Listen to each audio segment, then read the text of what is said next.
seen in every, women need to be more seen in every aspect and every ramification of life. So I'm really excited to be here and then to be having this conversation alongside fantastic women who are making the mark in their various industries. My name is Blessing Emmanuel Macaulay, and I am a tech PR consultant. I'm also the founder of PR Fusions, a PR agency, public relations agency that is particularly about helping African tech and startup brands tell their stories so that they can achieve their business goals from time to time. Today, I have on this conversation Ifoma Udo, Ifeturi Doguje, Joyce Awoshika, and Blessing Abeng. I will give them some time to talk us through their stories and introduce themselves and talk us through their transformation stories. And I'm going to pass the mic to them in a bit. But before I do that, I would just like to let you know that if you have any questions in the course of this webinar, please feel free to leave your questions in the chat section or in the comment section, and I will take it as soon as we are able to. Thank you very much. So I will start with you, Ifoma. Please tell us about yourself and then your transformation journey, how you have come to where you are, especially using digital, the power of digital transformation.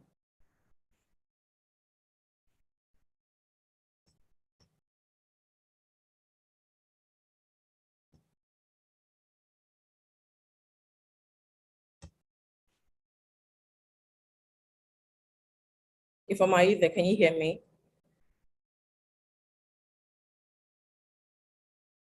Oh, okay. I think Ifoma was off before. Let me move on to Joyce. Joyce, please tell us about yourself and then your transformation story using the power of digital media. Yes, hi everyone. I'm glad to be here. Thank you so much, Business Day, for putting this platform together. It's a very, very apt topic. My name is Joyce Awoshika, and I'm the founder of Ariki Group. Ariki is both a farm to skin and wellness brand. And we have, over the past 7 years, created farm to skin retail products that distribute in 4 countries.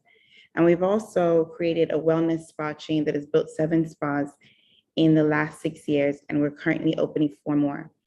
Now, my journey over the past 6 years building Ariki, I've actually seen the power of digital, in so many different ways in the company. Basically, digital transformation, I think we should start from there, is really just the adoption of digital technology by a company, different ways that you adopt using digital. And for us, we used it across many different ways, business processes to structure the company. So we used a bunch of different tools to ensure that our management team could project manage items, could communicate easier and faster. So things like Slack, things like Asana and Trello, using them to structure the company and the team so that everyone knows what's happening at any given time.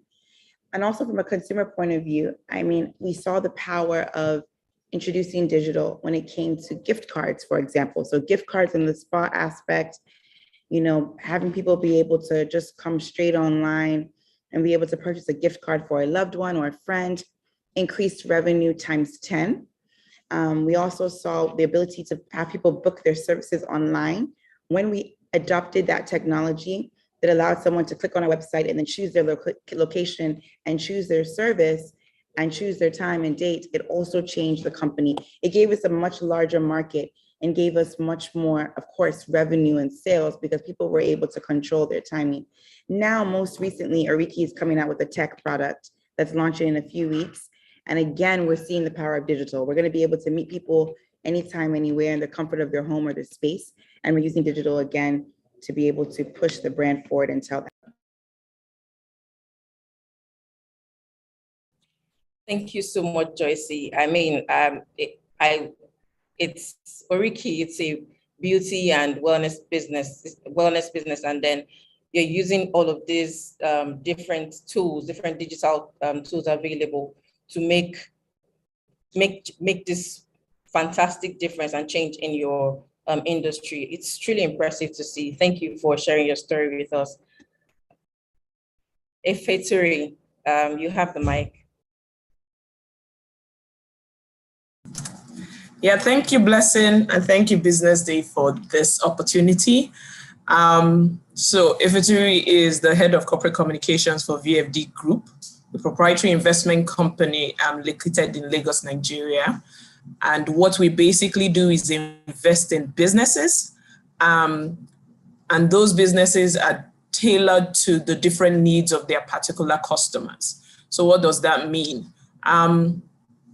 We'll basically pick up a business that is not doing so well, pump some money into it and be able to grow them to the potential that is necessary to, again, be able to provide for clients' needs.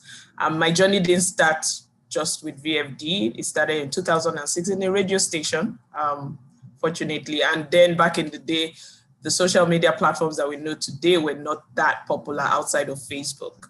But from there, I moved to First Bank. And at First Bank, I believe that's where my own digital transformation really started, because at the bank, because you're catering to over 5 million customers across different states, we had to use the power of digital to be able to transform some of the services that we were rendering to people. That's when the mobile apps started coming into play.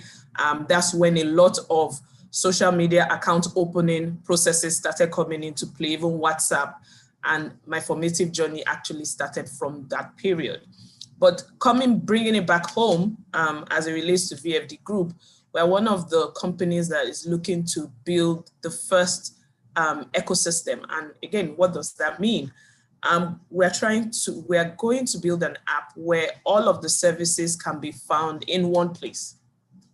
And how does that affect a common man? So if you're interested in a trip, going to the cinema, booking the spa, or booking a hotel accommodation, or trying to get in on any of the other services that we currently operate in, you can do that from one system without having to move up and down, or without having to walk into a brick and mortar establishment. So my journey has taken different phases, but currently at this time, that's the phase I'm in now, trying to build this ecosystem that will support the customer journey and make it seamless for them without them having to leave the comfort of their homes or step out anywhere. So that's basically it about me. Thank you so much, Ifituri. And it's great to hear that you're trying to make life convenient for customers, because I mean, that's what everybody wants. I wanted to open a bank account about a month ago, and I was very particular about not going to the bank. And someone came to my house, and the person was works in the bank. And I said, I want to open a bank account with your bank, but I don't want to go to the bank. I know that there are banks that have the option of you opening it from your mobile phone. So why do I have to go through that stress? And then he had to say, okay, you know what? I will get somebody to come from the bank to your house. And I'm like, that's time and money. We could have just saved it by giving me a bank app that will make it easier for me to do. So it's great to hear that VFD Group is doing that and then making life easier for people with the power of technology. Thank you for sharing that with us. Okay, I'll move on to Blessing now. Blessing, are you here? Yes, I'm here. Hi, guys. Thank you so much for having me. Thank you so much, Blessing. Thank you. My namesake, by the way. And thank you so much, Business Day. I'm so happy to be speaking alongside really amazing women. Shout out to Joycey and Ifoma. Really looking forward to having this conversation. So my name is Blessing Abing. I'm the co-founder and director of communications at Ingressive for Good. And what we really do at Ingressive for Good is that we inspire people we're on a mission to empower people with technical skills just to be able to increase their earning power, right? And specifically, so far, we have a community of over 100,000 people, and we've successfully trained over 80,000 people in just 1 year. How did we get here, or how did I personally, Blessing Abeng, get here? It's been such a dynamic journey. And to be honest, my transformational story is so dynamic again because I've been transformed so many times and I've evolved and reinvented myself over and over again. So I'll try and keep it short. I started out trying to, be a medical doctor. Started out studying biochemistry. Me and my dad, we had this big dream. We knew exactly what kind of doctor I was going to be, a neurosurgeon, all things being equal. But the main driving force behind all of that was because I wanted to help people and I wanted to save lives. However, I realized that being a medical doctor for me was limiting. And then I discovered branding and communication in the most dynamic way possible, believe me. And after I did that, I worked in a couple of organizations, worked in agencies, worked with multinationals and national companies as well across different industries, beauty, banking, so many diverse sectors. But one thing was consistent. People wanted to tell their brand stories. People wanted to be able to talk about their businesses so that they could get the solutions that would help aid people's pain points. And I wanted to be that bridge that would help a lot of African businesses and people, tell their stories better. That led me to founding a business with a couple of my friends. And that business eventually got acquired by Flutterwave. And that moved me again to say, okay, how can I add value and help lives and save lives beyond just, beyond just like communications and branding? Is there more? Is there something that I could be doing? To be honest, storytelling is powerful. And I think that maybe that's something I would go into the more we talk as women. Storytelling is powerful. The ability to tell your stories, but not just tell the stories, but talk about how you were transformed or how whatever skills you have can transform people's lives. My ability to tell stories, to truly listen with empathy has step by step in different ways brought me here. But the most important lesson that I've learned from my transformational story is that of service. Just like being able to truly listen empathetically and help people, serve people, give them what they need, and focusing on like the power of one, that has really brought me here. And it's by focusing on one that we've been able to train 80,000 people. So I'm really excited about this opportunity, and I'm looking forward to having a dynamic conversation with you. Thank you so much, Blessing. So the first thing that jumped out at me was the fact that you wanted to become a medical doctor. I mean, right now I am in communication and PR and communications, basically. I mean, I've done marketing for most of my career, but I still have a big dream to be a medical doctor someday.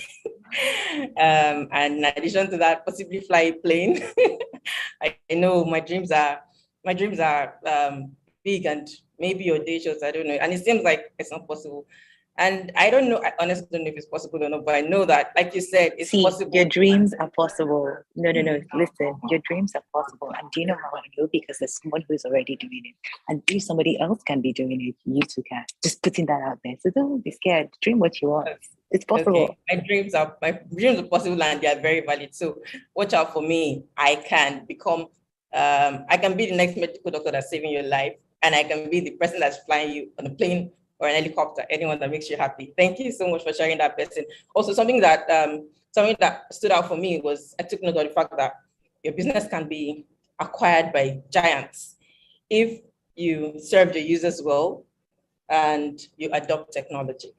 I just needed to put that out there. So that's the first lesson for me from today's conversation. Look, I mean, one of the first lessons from today's conversation, because we still have a lot to cover. And if it's sent me a message saying my dreams are valid and they are possible. So thank you so much for the encouragement. I will go for my dreams. Okay, I'll move on to Ifoma now. Ifoma, let's hear your transformation story. Hi, everyone. So my name is Ifoma, and actually my digital transformation journey started after my master's. I used to be a strategy consultant in PwC, and I went for my master's. And when I came back, Tiger Global has invested in a startup company here in Nigeria, and they were looking for management team to run it. And I was supposed to go back to consulting, but some of my friends left. And they said, hi, there's this new thing called tech company. I think you should join them. It's exciting. And at that point, I mean, my first degree was maths. My second degree was analytics. So they said, hey, just join. It's going to be fun. And I said, okay, sounds fun. I mean, if I go back to PwC, I'll still be a consultant. If I go to tech startup, I don't know what I'll be. And that's what I did. I went and I joined the team, and I was surprised to learn how analytics helps you make decisions on the picture to put the number. I mean, it was a movie company. So I was just surprised to see how much data is needed to make us more money. And it was exciting for me. And that's how I got caught up in the whole tech ecosystem. So I've been there, I worked in different companies and just seeing how tech has been able to improve the whole, has improved the way that we do work. From travel to booking hotels and everything. And I think it was my last company where I was working at Saswa at the time. I sat down and I met different people pitching for different things. And I realized something, I wasn't seeing women. It was like, hi, I was pregnant for my third child. And with each pregnancy, I felt like I got less confident or less, the high performer that I used to be. And it just struck me because I felt like if I was struggling, it means that many women are struggling and many of them will not make it. I mean, I was part of those that had a good start. I started with a big consulting company and I started doing a lot of research into like women, where are the women? Because the higher I went, you know how everybody just says, where are the women? And I found out that for financial services, the data for consumption of financial service was skewed towards women. And I said, you know what? Why don't I start a company for women? And that's how I went to start a company for women with technology. I mean, I started off Instagram just by saying, hi, if you have a business or you're a female entrepreneur, come, I will give you a loan to grow your business. And I started taking them through courses. From there, we built a website, we did different stuff and everything. So for me, with the use of technology, I've been able to, I got an email from a client and she said, hey, I'm in Kano. We've been able to meet, I've been able to be in places that originally I haven't been to. I just read them in the news. I've been able to impact lives that on my own, and I never dreamt I would be able to do. And I've been able to walk across different continents just by sitting down in my room.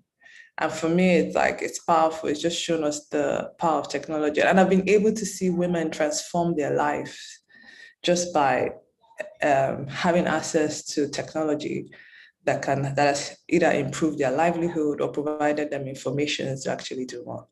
So thank you. That's my story. Wow. I am blown.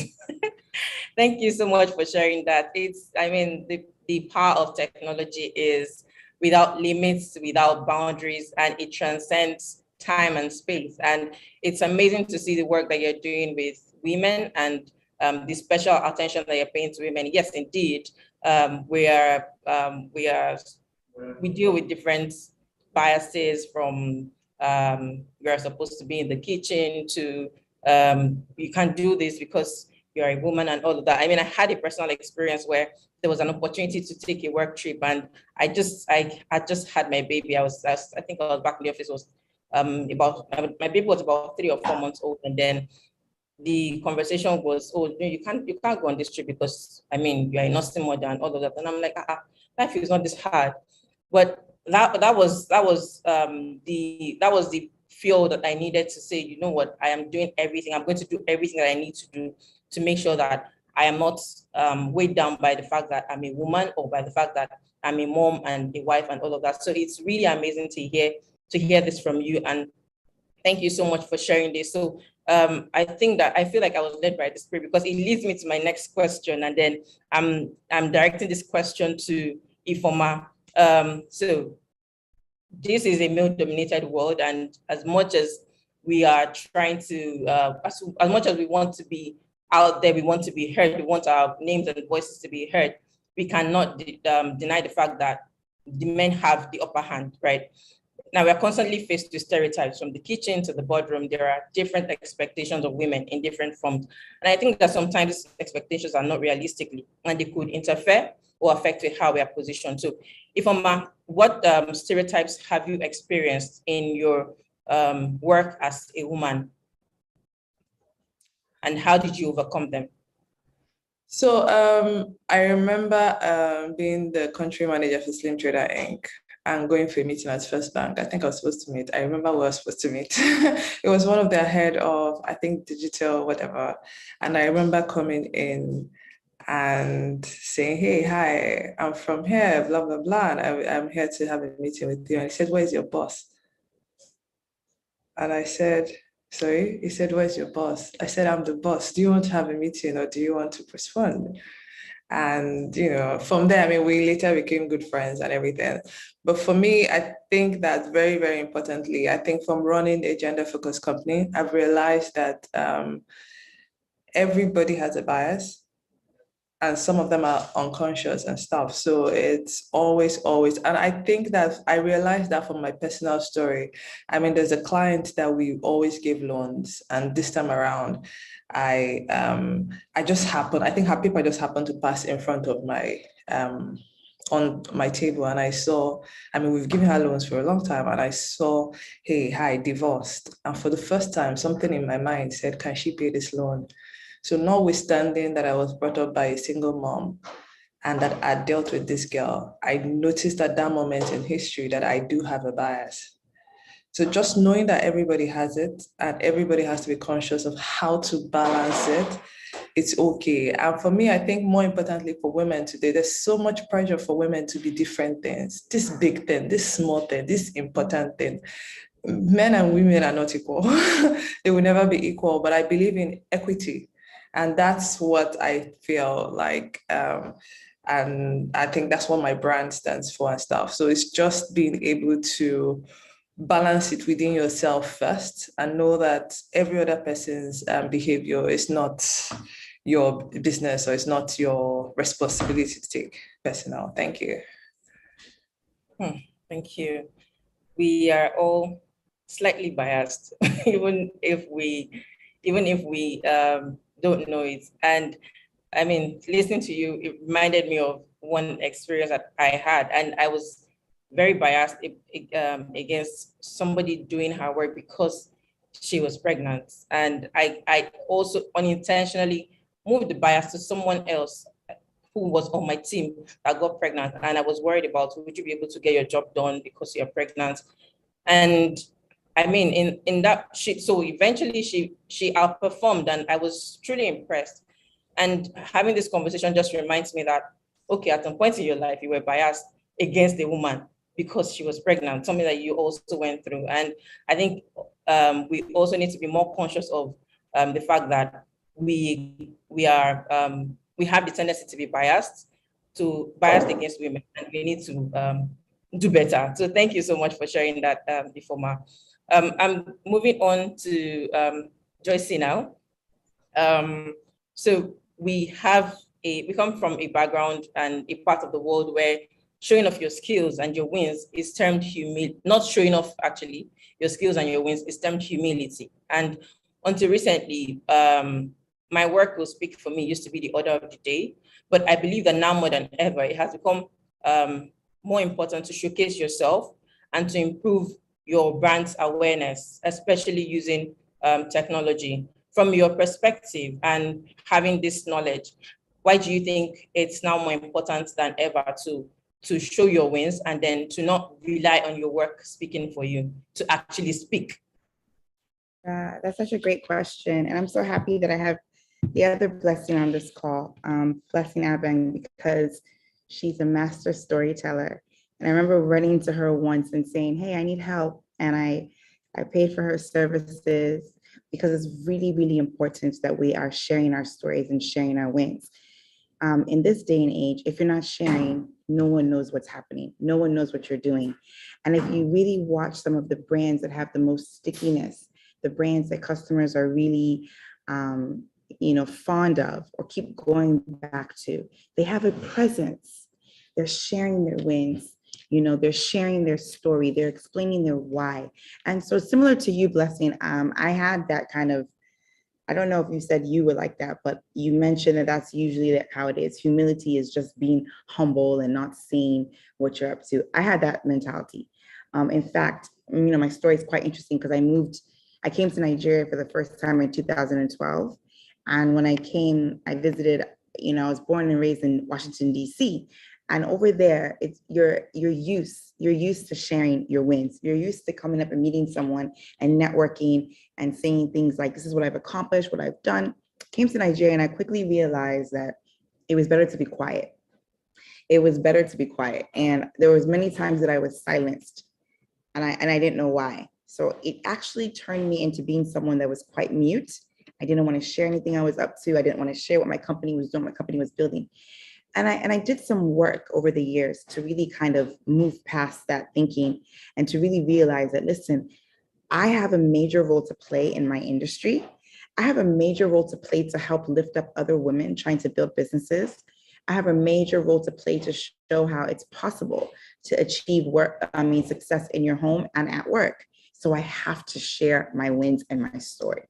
So I went on that process, things like connecting with Blessing, having a session with her, just speaking to someone who was able to articulate for me what I'm actually doing, what my wins are, was helpful. And now with the company specifically, we're actually at a stage now where we're being very deliberate. So while people might know Oriki, people might know that we offer spa services, people might know that we have retail products, we're now saying things like, did you know that in the last year, we massaged 75,000 people? That's actually sharing the power and the impact. Did you know that in the past 6 years, we've had X amount of clients? And did you know that we've been in over 2,500 homes providing home services in the past 2 years? Things like that. And so it's really important. And I encourage anyone listening that, listen, don't be afraid of what other people think. You have to toot your own horn first for others to be able to come and see you. And there is still a place to put your head down and get work done and have people call upon you to be a thought leader, but you also have to toot your own horn and be confident in your value proposition to the world.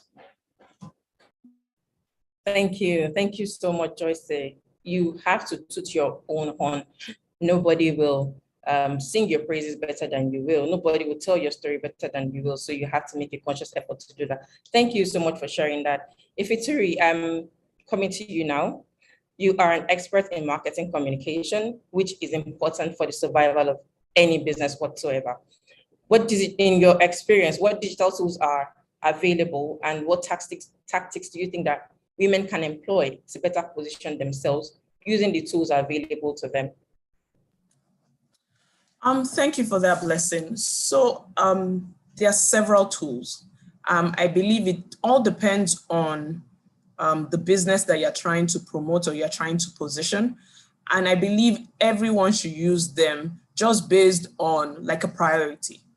I wouldn't be, a lot of people use social media. Social media is your go-to, most especially Instagram. Instagram is very fantastic when people want to use them. But there are other opportunities and other platforms that I think we still need to take advantage of. So with Blessing, with Joyce talking about storytelling. Storytelling is important. Talking about how you have even touched lives with that business is very important. So that's like content marketing. You can use that to be able to shift the dial, to be able to promote your service, to be able to tell people around the world what you have done. And then in addition, you can definitely take on the social media platforms that I had mentioned to be able to position your business. In as much as they are digital platforms, I also still believe in the use of the two. So nothing can take away your networking opportunity. As I'm sitting, listening to all the different women, of course, what's going through my mind is, okay, I'm going to send Ifoma, Blessing, Joyce, a LinkedIn connect. Do you understand? But nothing takes away the fact that we are all speaking in some sort of networking forum, which this is, and being able to communicate, talk about our stories, even the physical ones. This is virtual, but the physical ones, nothing will take away from them. We still need to use those offline platforms in addition to the digital platforms. But for me, I'll say take advantage of everyone, most especially your website, of course, social media platforms, and then the power of content marketing. Use them as much and as often as you can. Thank you. Yes, the power of content marketing cannot be underemphasized because content is king, like they say. But I mean, you have to show off your king, and the best content, the best kind of content are actually content that tells your story. And it's great that we have Blessing here, who is very big on storytelling. So yes, thank you so much for sharing that. I'm going to talking about social media. I'm going to ask you next question, Ifituri, and the question is: there is so in adopting technology, there are no rule books. Actually, there are no set rules, and unfortunately, people there's no way to determine how people have to be once they are on social media, or once they move their businesses to social media, once they start using social media to transform their business. So I'm saying this because one of the downsides of having technology is the abuse, leading to people scamming and then cyberbullying and some of those other things. Now, what would you advise small business owners to do in order to stand out, especially on social media, and to avoid the label scam? And also, how would you recommend that in the case of cyberbullying, how do businesses and business owners respond to being cyberbullied? Wow, that's a triple question, Blessing, because I think over the past couple of days, it has been quite tricky. To be able to stand out, that's being true to form as a business owner is key. Do you understand? If you have a specialty, if you are doing several things in one business, be true to yourself and continue to project that service or that product that is you. Social media and the way it's being used right now is very, very tricky. Now, why do I say that? In joining any organization, one of the most important things that comes to my mind is what's the goal of the organization? And then how does that organization align, or how does that goal align to my values? I'm a very value-driven person. And when there's that alignment, I know that I'm doing this work because I want to be able to show some sort of difference or be able to do things differently. Now, if you're a business owner, you have recognized that there is a need. So whether you're selling, you are carrying out a service, you recognize that there is a need, and that need that you are portraying will be able to make a difference in people's lives. Now, where my worry is you cannot remove the fact that there will be trolls, there will be people that are not, I wouldn't say unhappy. There will just be different kinds of people, because having an opinion is for everyone. You can't stop people from having an opinion of feeling a certain way about you. It's how you project yourself that people begin to build that feeling towards you. If your service, which is another key aspect, if your service is good and people take advantage of your service, they get top-notch service, you know that that is an automatic word-of-mouth experience for your business. So business owners need to take into cognizance those things that, you know what, I'm providing a need, and in providing that need, it should be top-notch. It shouldn't waste people's time. It should be easy. It should be convenient. Those are key things that people think about when they are trying to render a service or trying to sell products. Now, if those things should fall short, if you have a product, you have a service that falls short of whether it's your objectives or your strategy or the reason why you're doing what you're doing, then there's the tendency for people to come at you. Do you understand? So a lot of people take advantage of social media. They've done a great job in telling their story and building it to a certain extent where they are comfortable. But in building their story, have they guarded it against the things that drive it falling short? And like I said, convenience, ease, adequate customer service, great turnaround, and then customer satisfaction. You need to guard your business against those things falling short so that people continue to have positive perspective about your business. Now, will there be times when you fall short? Of course. We are not 100% perfect. We're in a country where things are tough. Being a small business owner is one of the toughest things to do in this country, talk less of being a full-time job a full-time worker, but it's not easy anywhere. So we wouldn't say that, oh, these are peculiar to Nigerians. Of course, it's not easy everywhere, but you don't need to stand above and make sure the things you envision continue to shine through, whether you're the one managing it or whether you're not the one in the seat. So sustainability obviously has to go through. Now for scam, I don't want to say what I want to really say about scam artists, because it literally puts a damper on people trusting the platform. And it affects me sometimes, to be honest. So if I see something that I like, I go for it. Of course, there will be those peculiarities. There are some business owners, especially the ones that are selling clothes or shoes or whatever. They put the size specification in such a way that if you understand your body, you will know that this wouldn't fit. And I've fallen into the instance where, of course, there's no refund and I've gotten an item that I cannot return because I didn't look at the specification. So, of course, for me, I go with a sad taste, but I also go with the point that, you know what, if I had checked properly, this wouldn't have happened. I wouldn't have gotten an item that would not fit. However, not everybody is as patient. Not everybody is thinking about, oh, I should have looked at the measurements to make sure, okay, bust, waist, and this should be a certain size to be able to purchase that dress. But there's an education that comes with teaching people about your product and the service, such that when people come, they know that they are getting exactly what they want. Scammers will always be there. Whether it's a big organization, whether it's a small organization, people want to take advantage of a business that is doing very well and has already solidified its own foundation. So they'll just piggyback on it and say, okay, you know what, this is fantastic to take advantage of. People need to know, be careful, be educated, be able to tell the difference between what is real and what is fake. And literally take your time. There's nothing that is in a hurry, especially when it turns to purchase. Take your time to be able to go through the fine print so that you don't make a mistake. But there will always be those issues. There will always be those issues. Thank you. Thank you so much for sharing. This feels like a masterclass. If you are here and you're getting this for free, I mean, this is gold, right? Treasure it, hold it like it means the world to you. We have these amazing women that are sharing real stories and then sharing real ways to improve your business in the age of digital transformation. Thank you so much, Ifituri. Blessing, I'm coming to you now. Blessing, are you there? Can you hear me?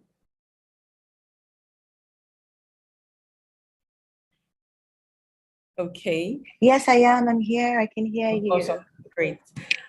So you are a pro at building communities and using storytelling, especially because the best, like I said earlier, the best articles, the best content is stories, right? Now, storytelling can be quite expensive, right? If you choose to go the full length of it. So if, say, you are working with, if you are like an Oriki that has worked with over 70,000, that's massaged over 70,000 people in last year. I mean, telling that story means you have to go with, say, a camera from one person, one customer, one client to the other, and alongside the other different elements that can come into it. So it can actually prove to be quite expensive. But we're dealing with SMEs here, right? And there's a lot of pressure on SMEs, just like Ifituri has mentioned. How do you think that SMEs can tell their stories using limited resources and also managing the finances, managing the costs? Perfect. That's such a great question. I am pro be realistic. I'm always pro use what you have to get what you want. The truth is that we have so much power. We have so much resources, but every single time I find out that based on every consultation I have or based on conversations that I have, I keep realizing, we keep thinking about the things that we don't have. We keep thinking, oh, I don't have $1 billion. For example, me now, I don't have a private jet, right?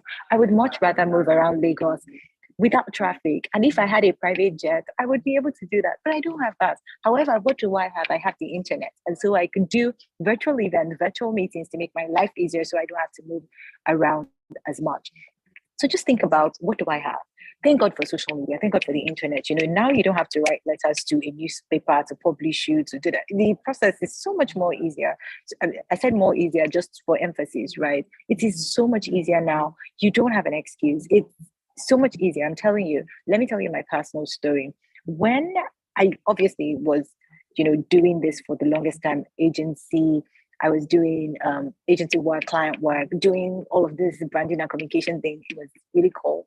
But yes, my clients knew me, but normal people didn't know that this is what Blessing did. In fact, if you come to my Instagram that time, you see me traveling Zanzibar, eating food, showing you the food that I'm eating, hanging out with my friends. You just see me like a baby girl. But that was the story I was telling at the time, which I am. I still am a baby girl. However, when I put out a course at that time, in fact, first, I didn't think that I knew enough to put out the course that I wanted to put out. So I first took another course by another friend.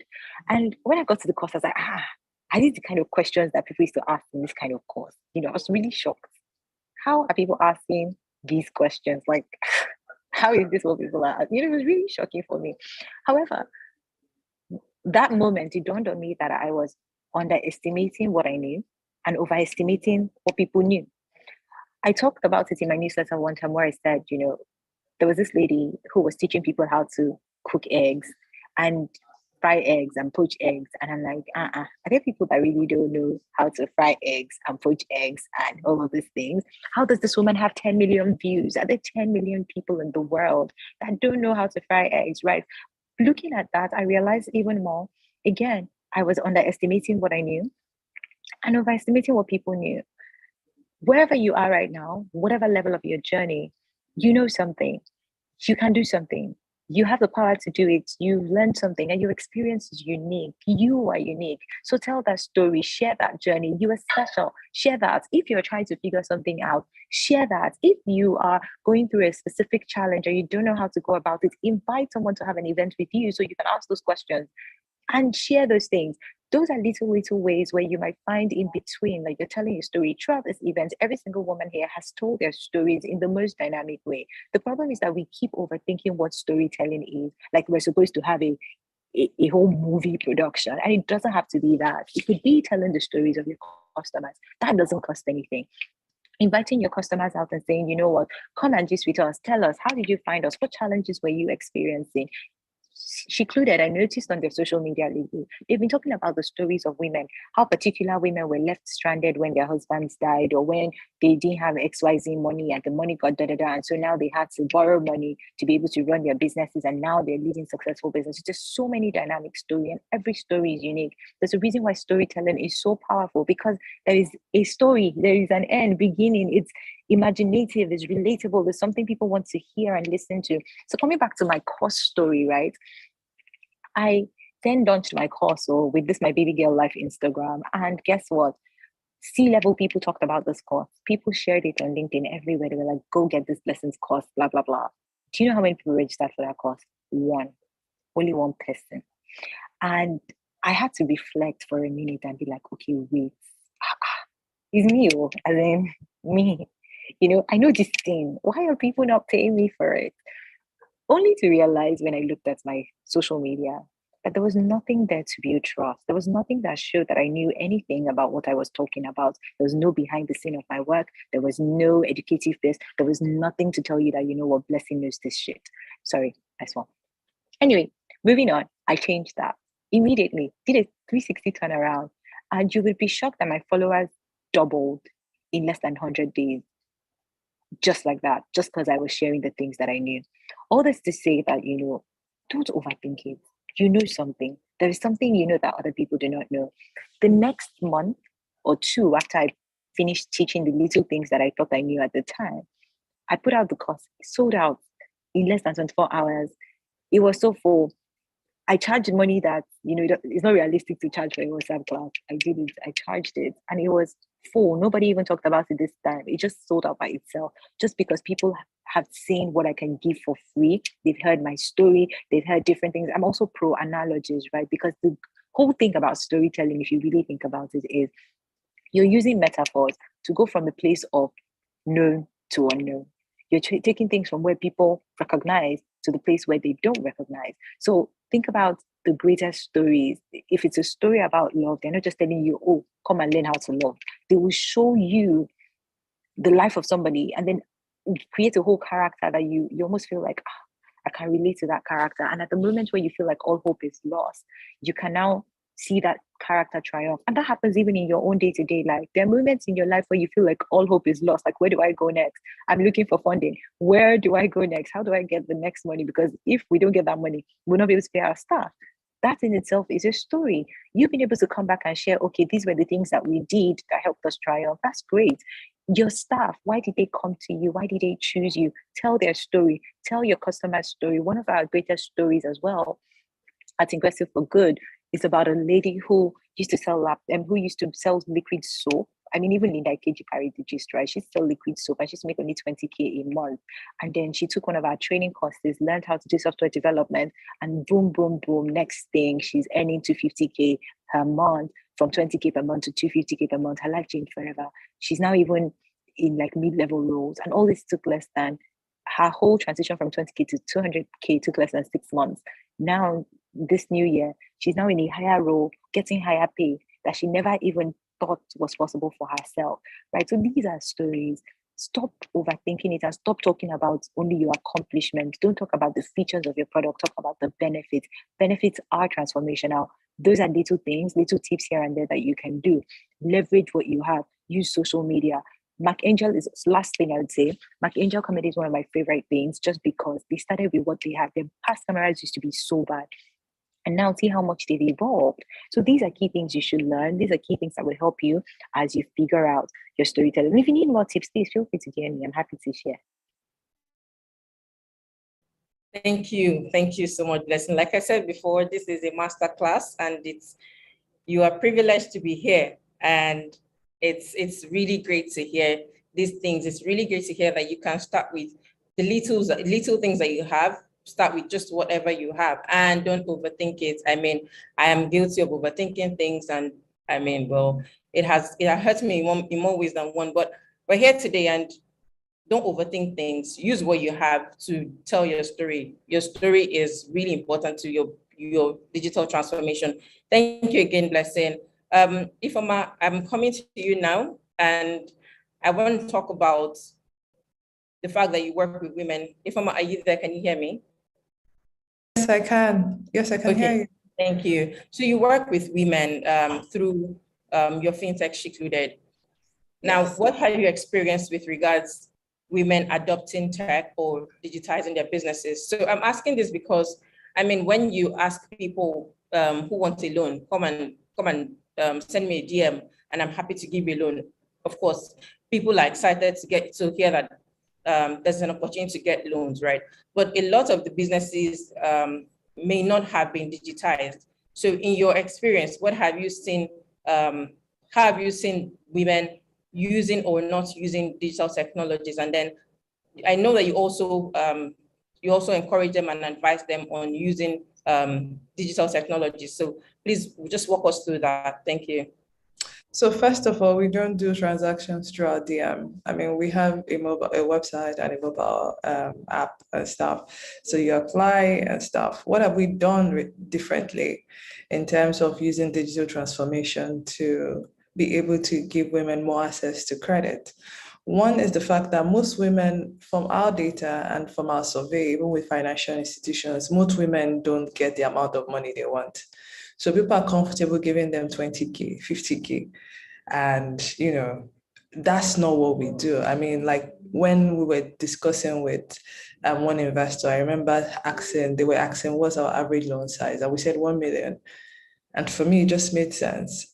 I mean, the main reason why I started this, I wanted to give women the amount of capital that can change their life. sort of like give them a complete transformation. But for us to be able to do that, it means that we have to use alternative data. And that's when we had to be creative about it. So we use things like your social media profile to be able to tell what kind of person are you able to repay this loan or not. It's so funny that just looking at people's social media, you can actually tell with time if they are good credit or bad credit. We also use things like the data from, what kind of transactions they do to be able to sort of like gauge them and just say, hi, is this the kind of customer that we want to work with? So for us, the use of technology has made it easier for us to break one barrier that prevent women from accessing credit, which is lack of assets, basically. On the part of the women, have they used digital transformation in their business? I think that one thing that COVID-19 did, and which we're very proud to be at the forefront of, was that it forced many of them to actually adapt and use digital transformation in their business. I mean, we had clients that had big restaurants saying, hi, how do we start doing order to delivery and stuff? And we saw them putting up a process in place, a website, just say, order your food and we'll deliver to you. We saw people that had brick and mortar store all of a sudden saying, hey, hi, we're no more selling fabrics in the store because the store is closed. How do we sell online? And most importantly, how do we sell to other countries that are not Nigeria? So COVID, in a good way, was a chance to force more women to think, how do I leverage technology to do more? In terms of internal operations and digital technology, I think that is still a struggle for most women because, frankly, to be able to invest, to be able to digitally transform your business operations internally, you need more capital in terms of human resource and in terms of just higher skill of people to be able to pull that through. And for most women businesses, I noticed that it's not something that they can afford at the time. But I've seen like a number of them make tremendous progress. I mean, in comparison with where they were to where they are now. And it's just something that will just keep improving every year. Thank you. That's amazing. Thank you so much for sharing. So it's possible to begin to improve your business as soon as you bring in technology. That's what I can get from this conversation. A lot of people are still comfortable with being old school and running the businesses the traditional way. But from these conversations, you can see that bringing technology into your business can actually be the turnaround you need. I mean, that example from 20,000 to 250,000 naira within the space of 6 months is just amazing, and of course, life transformational. So you can see that technology can transform your life. Thank you so much again for sharing that with us, Ifoma. Joyce, I'm coming to you now, and I'm coming to you from the pandemic perspective. Right. So you're in a high contact business. I mean, as much as we're transforming digitally, we cannot use you can't do a massage through mobile phone. That's a fact, right? I know that before the pandemic, of course, you had some sense of structure, especially with bringing in technology.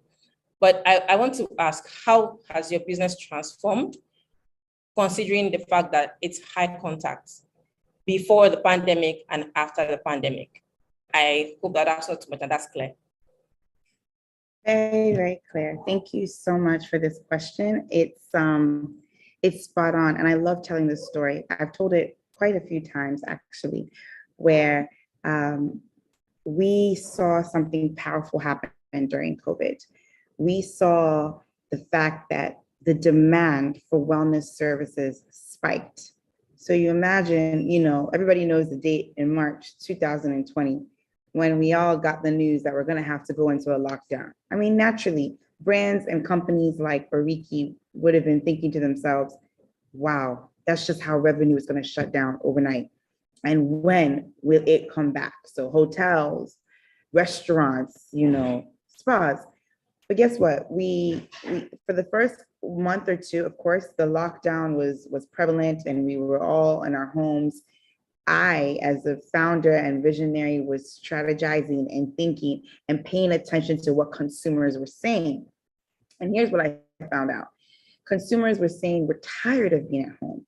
We're stressed, we're all forced, and we don't want to be here. And now they were experiencing anxiety and pressure, and they wanted solutions. And so we just thought to ourselves, okay, well, we'll continue to monitor, what the government is saying. And when the lockdown eases, we'll see what we can do. But as you know, there was rules around establishments that were very, touch heavy. We couldn't fully open until we got approval. So we realized that people were actually demanding for services at home. And I love telling this story because it's such a powerful pivot in our digital transformation story. We had to quickly get the team ready, select team members who were already doing home services before the pandemic to get ready. And we had to see what that would look like to go into people's homes during the pandemic. Would our consumers want it? I was thinking from the point of view of safety and protection. Okay, everyone's gonna be wearing their PPE, but also would there be enough demand? There are people asking, but would they be? And something powerful happened. We opened up the doors, started off with a team of therapists. We accommodated them, we transported them. Everyone wore PPE from head to toe, came with their beds, their full massage kits, bed sheets, towels, fully kitted, and showed up. And within 1 week, we could not keep up with demand. We had to increase our therapist pool 4 different times. We still could not keep up with demand. We could not keep up with the number of people who were requesting. Every day we were fully booked on home services. And I thought to myself, I questioned taking this decision before it happened. I wonder what people would think, but I was so proud that we took that decision. And we found that when we came to someone's home and we did a 60-minute massage and they gave testimonials that, wow, at least I feel relaxed now. I'm feeling less stressed. They would gift another person, to the point that we started saying, okay, this person now has gifted someone with the at-home massage, but we're fully booked. You could use it within this time frame, or we could also use it when inside of our spas when the spas open. That was to give more avenues.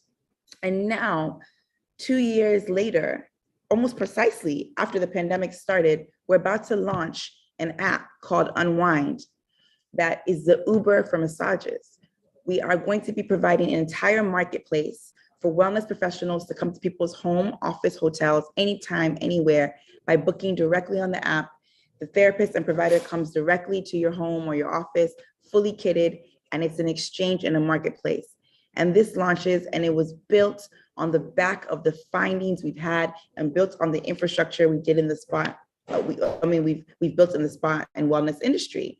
So now, 2 years later, we're about to, and it's going to change the game. We're going to be launching in Lagos, and then Abuja, Port Harcourt, Kano, and then moving into Ghana, South Africa, Kenya, and Rwanda. And that's our trajectory. And we've seen the power of digital in a time where contact was affected, and that's our story. Wow. Regardless of time, regardless of space, regardless of circumstances, digital is truly powerful and can transform your business. Thank you so much, Joycey. Wow, this is just so amazing to hear. Okay, if you're listening and you have questions, please use the Q&A section to share the questions so that our panelists can attend to them. I see that there's already a question there was one question for Ifituri, but it has been answered. But Ifituri, I will still come back to you on that so that you can answer the question generally, and then so that you can also get a chance to explain a bit more if there are any explanations to make. Okay, so I'm going to ask you this next question, Ifituri. Now we have a reality, and the reality is that on technology platforms, there are a lot more men than women. I mean, if you run a campaign, for instance, using digital channels, Facebook, Twitter, and what have you, when you're looking back at the campaign report, you're seeing that 70% more men engaged with the ad than women. And you also see, I mean, there's that imbalance, even with pitches and whatnot, especially from agencies and publications and all of that. You see, it's more skewed to more men than women. And I think that maybe the only products that may not have that bias is products that are specifically targeted at women, right? So my question here is, how can we become evangelists to get more women to hop aboard the train of technology for digital transformation? Another whammy. Thank you, Blessing, for your questions. I think, so just answering, and based on experience, I think women are, we try to be a bit more cautious, do you understand? And very cautious to the extent that sometimes we might not put ourselves out there. If you go by the people, let's take loans for instance. A woman will typically shy away from a loan. And while they will take it, I know Ifeoma will have statistics on it. You will just see that they are one of the few people that will pay quickly, because that burden of having to do what you're doing, if you're married, you're doing what you're doing, you have a husband, you have your kids, you have that business, and then you have that loan. We don't want to take on that burden. So maybe burden is not the right word, maybe risk. And that might be the difficult thing, because with technology, it's all about risk. Do you understand? Even with the fintechs, you'll see that there are a lot more men that are into it than there are women. Rightly said, the statistics show. What we can do is encourage. I am all for using the platform available to me to encourage people to take a chance. And that's just it. We need to be able to take the chance. If it works, fantastic. If it doesn't work, don't wallow. You can wallow, you can cry when it doesn't work at the first time, but don't stop trying. I guess that's the word. It can be a bit, is a very emotional thing for women, from my own point of view. And as much as possible, rather avoid the risk than take it on, as against men that, you know what, I'm going to try it out. If it doesn't work, I'm going to dust myself up and I'm going to move on. But for women, there's a lot of calculation that is going into it. There's a lot of, okay, if I do it, yes. If I don't do it, no. We think about it. And while it's good to think, sometimes those things have passed us by. So I was just even in the chat section speaking to Ifeoma, and I was like, you know what? Being able to offer loans, particularly to women, is a good thing. How can we partner? How can we drive this so that more people take advantage of those things? It's all in the education. Of course, read, and read some more to know that, again, if you understand it clearly, it might not bite you in the butt. It might just work out in your favor. Do you understand? So people need to be armed with that information.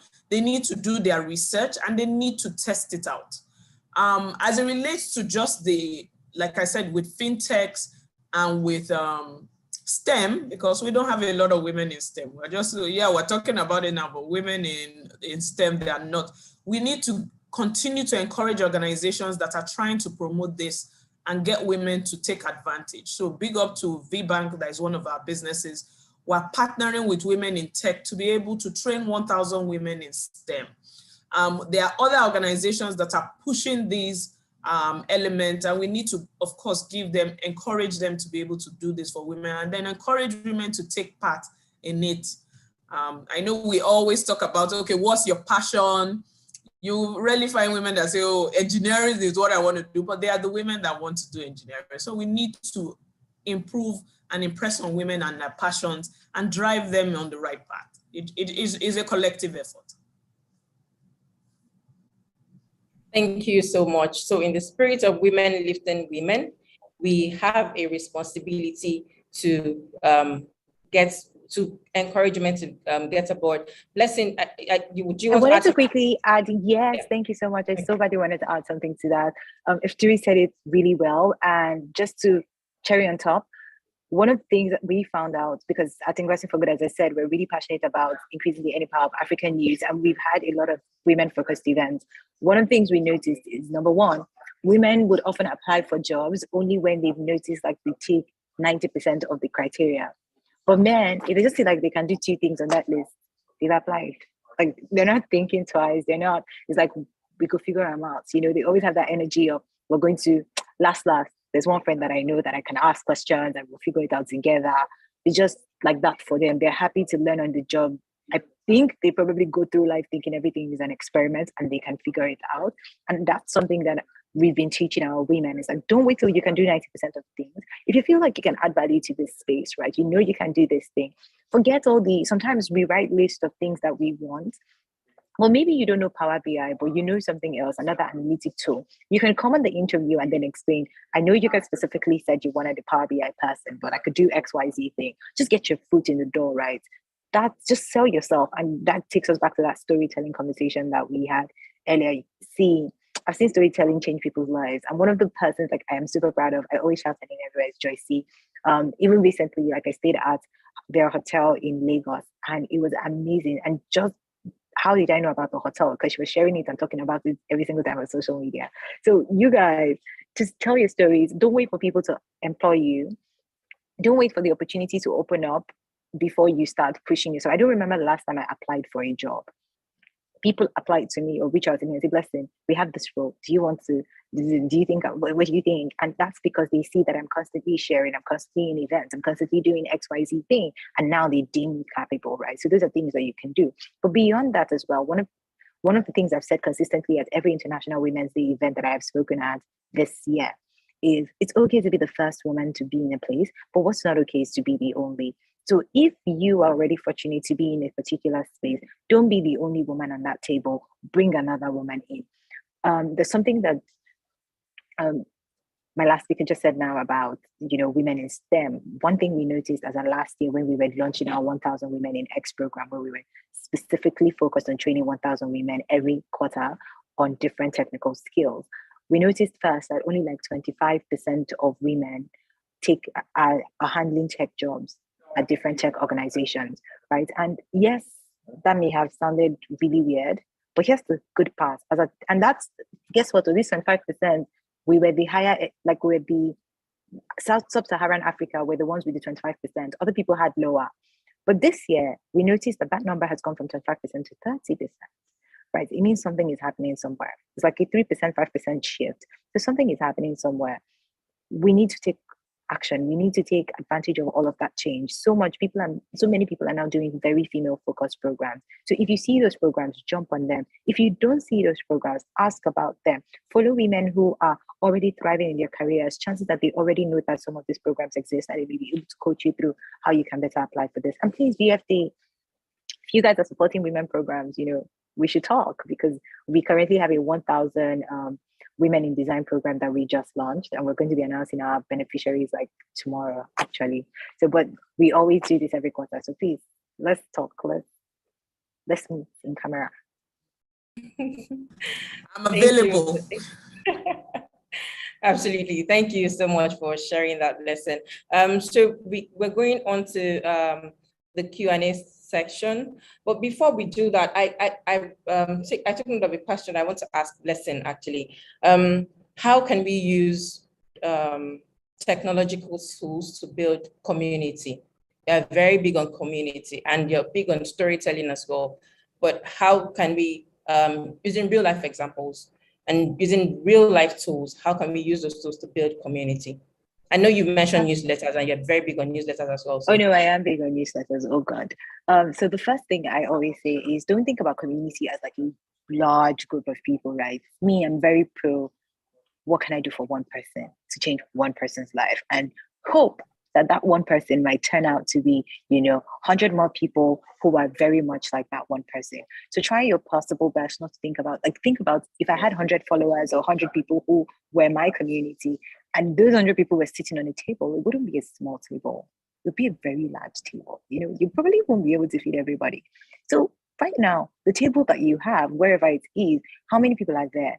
If it's 0, is there one person you want to speak to? Is there one person? And really center the conversation around either your past self, the different things you can center it around. Maybe like a version of myself that was going through a challenge, or maybe I saw my family member go through something. Now I want to give a solution to that. Or I met somebody and then this person complained about XYZ problem, and now I want to solve that. It's like just knowing who is that person that it is that you're talking to. Imagine that you're talking to that person, even when you write and communicate. There's so many tools available now. There's Instagram, there's Twitter, there's LinkedIn, there's so many tools. However, pick your tool wisely. Depending on depending on what you do, visuals might be more important than audio. Depending on what you do, audio might be more important. Think about the kind of audience that I want to talk to. What would be the best way to reach them? Where are they now, and how can I communicate with them? And wherever they are, always try to also have an extra touch point, like maybe a WhatsApp group or an email group. And that's important because I would even prefer emails, right? Because, and then back up those emails every other year. Because even if Instagram crashes or blocks your account or something, if you have your emails, you could always email those people and be like, hi guys, you know what? Instagram just blocked my account. How can we connect again? Because all these other social media platforms can be pretty fickle, right? So you want to ensure that you have like a home base where you can always speak to those people, but don't abuse it. Don't email them, and don't just like email random things just because you have the power.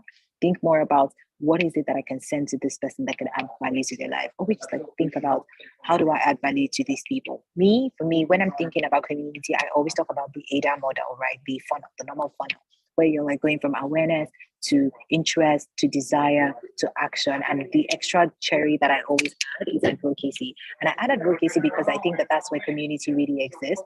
So think about awareness, right? At the point of awareness, I don't know you, I don't know what you do, but I know what's it called? Like I know my problem. I know the issue that I'm facing. Quick story. My husband one time did, I was on a live during the lockdown, something similar to this. I was having a conversation, and then I just told my husband that, please, can you help me quickly just blend pepper? That, you know, it was lockdown. A lot of staff were not around. Like it was just me and him. And so I was like, oh, please, could you help me just blend this pepper so I can put it in stew as soon as I'm done with this live, right? And this man just went into chopping the pepper mode. I'm like, why are you chopping? Why are you chopping pepper? But he didn't even realize what he was doing until like 20 minutes later. I was done with my life and I just noticed like 20 minutes later, his hands were on fire. Like it was just, oh my God, it's peppery. It's peppery. And he kept going on and on. But I felt so bad for him. And then we started thinking about, okay, what can we do? What did we Google? We didn't Google any solution. We didn't know any solution that could help us. So we Googled how to stop pepper for peppering us, how to, get rid of the hot feeling in the hands, we found so many solutions. And then we now decided, okay, let's try honey. We did honey, and honey worked. We now went to the page because we noticed that all of the previous solutions were not working for us white skinned, and all of like they were probably for white skinned people and other skin people, but it wasn't working for black skin people. So we tried, and then eventually I think honey worked. So we now carried the honey. That was the moment after we had found a solution to our problem that we now got interested enough to say, okay, who is this honey brand and what do they do? Because now we're interested. And at the point of interest, what you're trying to find out is, who is this person and why are they capable of adding this solution to me? So always think about creating things for free. What are things that I can give for free first? What are questions that my audience would be asking? The kind of people I want to attract to my community, what are questions that they have? And how can I answer those questions? In what way? Should I do a blog? Should I do social media posts? And how can I show up for those people consistently, right? As consistently as possible. And once you go through that, you go to the interest page, ensure that you have a space that explains exactly who you are and what you do so that they're not confused. And then when they get to the point of desire, they're now trying to decide, do I really want this person or do I want someone else? One thing I've learned oh my God, guys, this is now getting like long, but let me quickly round up. What I've noticed again with community is that 90% of them may not really buy from you ever. They will not even buy your product, but they know you. And if you give them things that are shareable, you can leverage them as evangelists where they would share the things that you're talking about. And the more that they share, the more they will attract people who are actually your customers to you. So they're not useless. It's like football. They're not useless at all. The fans are not useless. They're the ones who attract the advertisers to the club. So think about it that way. And then at this point where they're desiring your product and about to take action, they're now considering, should I join your community or should I join this other person's community? That's the moment where your flavor shows and shines through. The thing about you that people might like is how you simplify your message. It could be your voice. It could be just your mannerisms when you talk. There's so many other things that can make people really like you. So don't lose your flair just because. And then think about, for you, what is the way that you like to share your message? If you don't like video, you don't have to force yourself. However, I know that practice makes perfect, right? If you prefer audio, do podcast. If you prefer writing, write a blog, write something, write letters. And then when you finally have this community, involve them. Don't just like talk at them all the time. It's like, ask, how can somebody else write another letter? How can they feel part of it? Because community, again, you're a shepherd and not a leader. So you just have to always think about it as you catalyzing conversations, you navigating, being there with people who would automatically have met themselves and loved themselves, but you are the one facilitating that. I hope this helps you guys. Thank you so much, Blessing. That is a lot. Oh, that was a lot. I mean, a lot of information. Thank you very much for sharing. Okay, so I will go to the Q&A section quickly. The first question was directed at Fituri. You mentioned building an ecosystem by way of an all-in-one mobile app for variegated offerings. How do you go about achieving an efficient system that appeals to most of your customers or clients?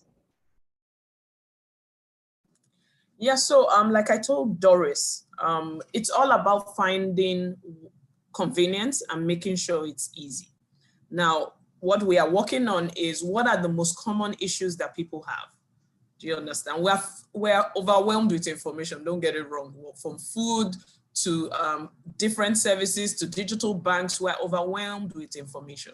So what the intention of that ecosystem is to highlight those common issues. So some people, you know, if you check Google, you can check the most Googled question. So what we're going to do is streamline and pick up those most common issues people have and try and be able to work them into that ecosystem. However, it's based on services that we currently render. So yes, we have a digital banking app. People will go there to carry out their transactions, from paying paying their vulcanizers, paying their staff, doing multiple transactions, and then instead of leaving there to go somewhere else to be able to maybe book a ticket or book a session at the spa or book a hotel accommodation, they just do that right there. At the same time, they can also find out about mortgage options, which one should they take on. So it's all tailored to suit a need that people have. And I do believe that if you have that kind of system, it begins to appeal to people. They know that, oh, instead of going to several different places to do several things, I can do it at one spot and be able to achieve the convenience that everybody is craving for. Thank you very much for sharing that. I hope that answers your question, Doris. Annalie says, Joycey, you're in the service business of offering people relaxation therapy through spa treatments. Do you think that motivation and motivational speaking is a service-oriented business? And if so, can it be packaged properly as a branded service and branded as a service? Thank you. Okay, motivational speaking. I mean, the goal of motivational speaking is to make people feel, more confident, more inspired, more moved, more compelled to be able to do something, And so I definitely think it's a service. You're providing a service to people by rejuvenating them, restoring them, similar to what we do at Ariki, but we're using our physical hands and our bodies. So yes, it can be packaged, and you can package it in such a way where you're saying, this is a service that I am providing to you or your employees or to corporates or to institutions, individuals, that would then offer these outcomes. So outcomes being restored confidence, increased performance when it comes to deliverables at work, the ability to connect the dots. You just have to figure out what the problem is, the pain point, and then write out the solution and show how you are the bridge to solving that problem. So yes, I do think it can be packaged as a. Thank you, Joycey. And I hope that answers your question, and only. So we are coming to the end of this, and I'm going to ask all of these participants to shared a lot, share one last thought and idea on the power of of technology transformation in businesses. But before I do, okay, so I'm going to allow you answer that question. But I also want to know what's your favorite digital tool. So you tell me what your favorite digital tool is, and then you tell me one last thought and idea for this conversation. I will start with you, Ifoma.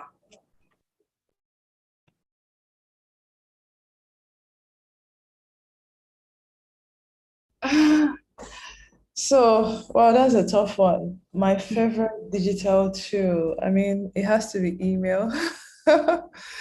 Yeah, I mean, yeah, I think it should be email. Okay. Yeah, Okay. I know it doesn't sound interesting, right? Oh But no, I mean it's very functional, and that's okay. Okay, yeah. sorry. Before we move on from Informa, I have a question that just came in from Oluwatoyin Falade, and I would like to put it to Informa. She says, I would like to know if the tech space is open to women in their 50s. Kindly advise what I can do within that space. So is the tech space open for women in their 50s? Sure. I mean, so when people talk about tech space and when people talk about building a career in tech, there's so many options. So whether it is from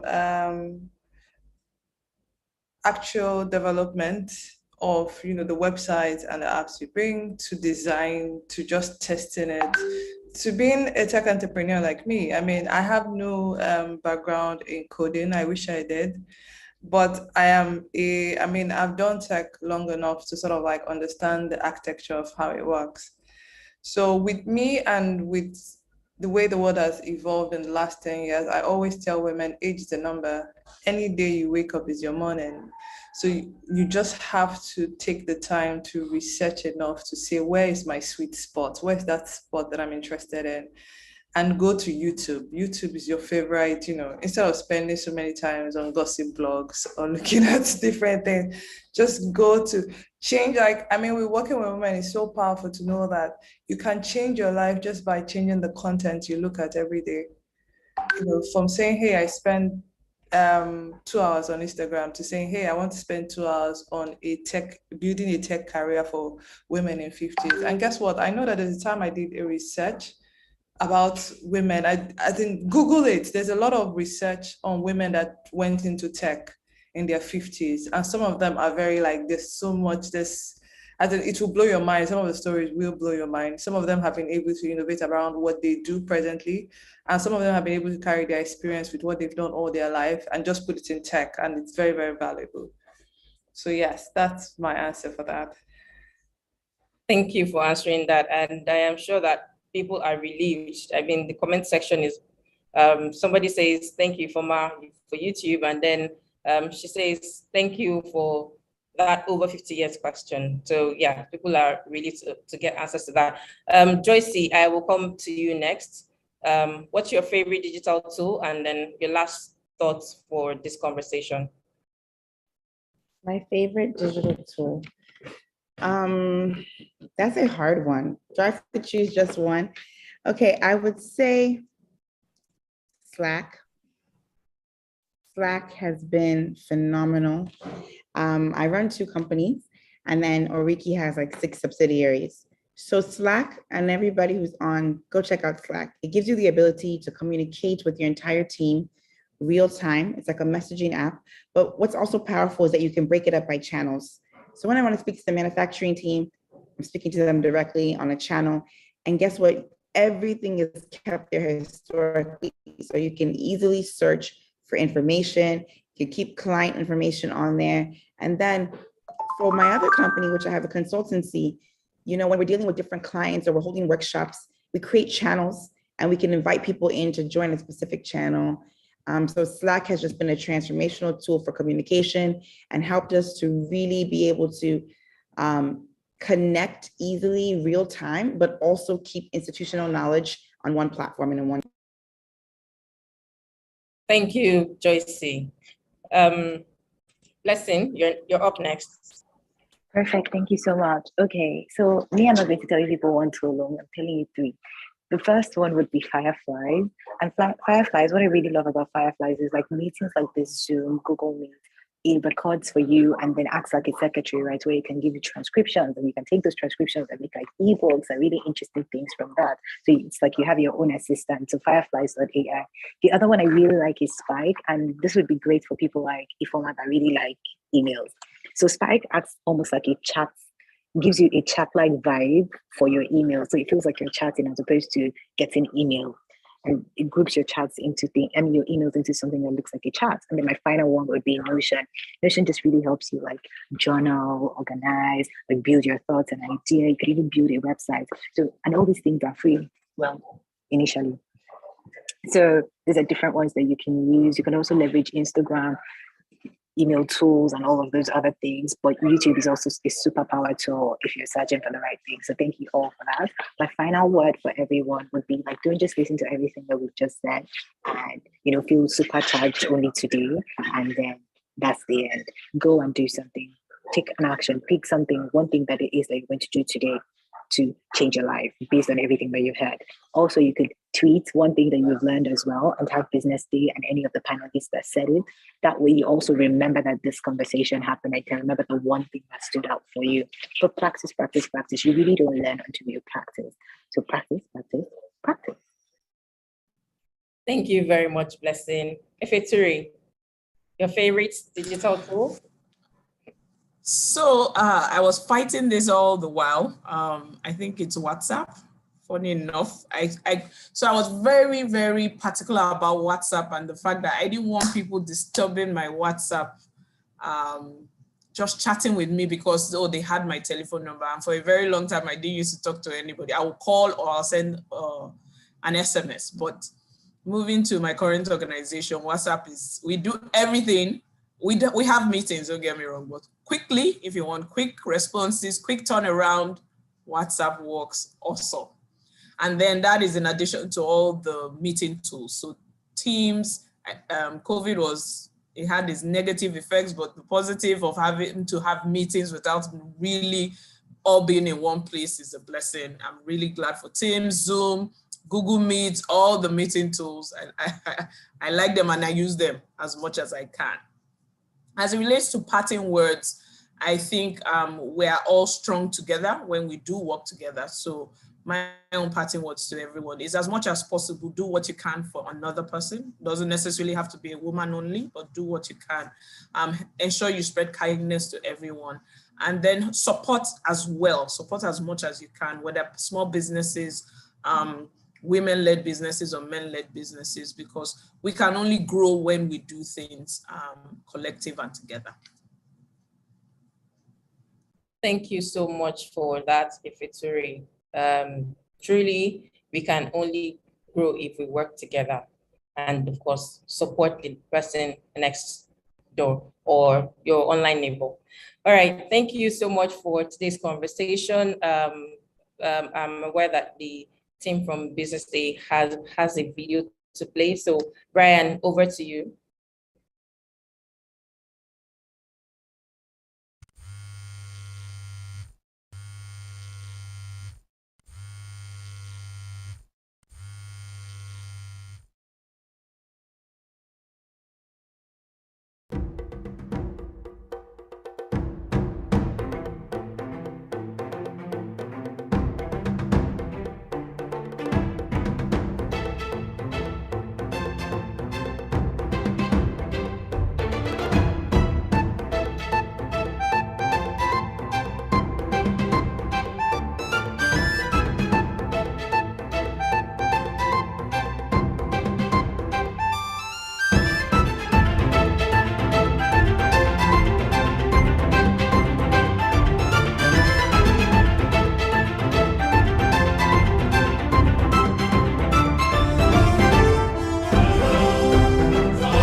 In an increasingly changing and uncertain economy, how informed are you on the government policies, shifts in the business environment, or investment opportunities? At Business Day, we don't just inform you, we empower with intelligent insights and analysis that keeps you ahead of the competition and well-positioned to take advantage of opportunities whenever they arise.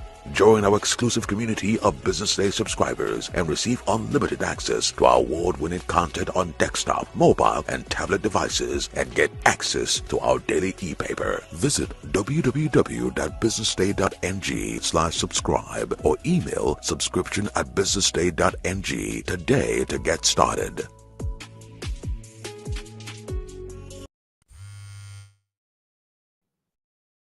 Thank you very much. Linda, you have the floor now.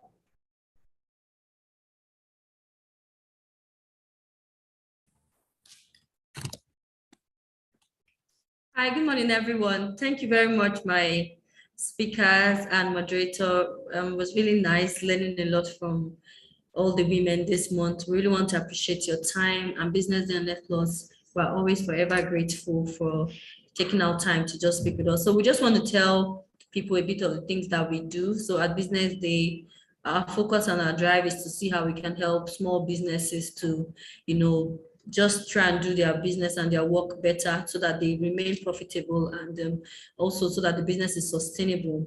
And we also try to bring out, so we just had a video now of subscription where we provide you with news and insights of ideas and stuff that you can do to just help your business to grow.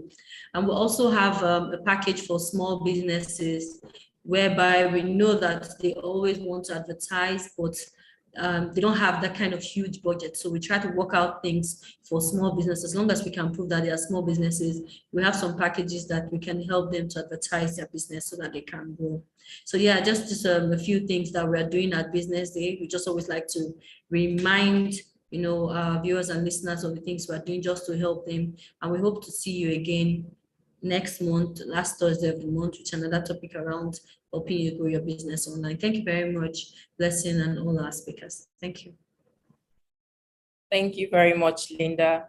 And thank you to our fantastic speakers for sharing knowledge and sharing it very freely. Like I said, this felt like a masterclass, and I'm really glad that we were able to share knowledge, and we can even see from the chat that people got really good information. So thank you again.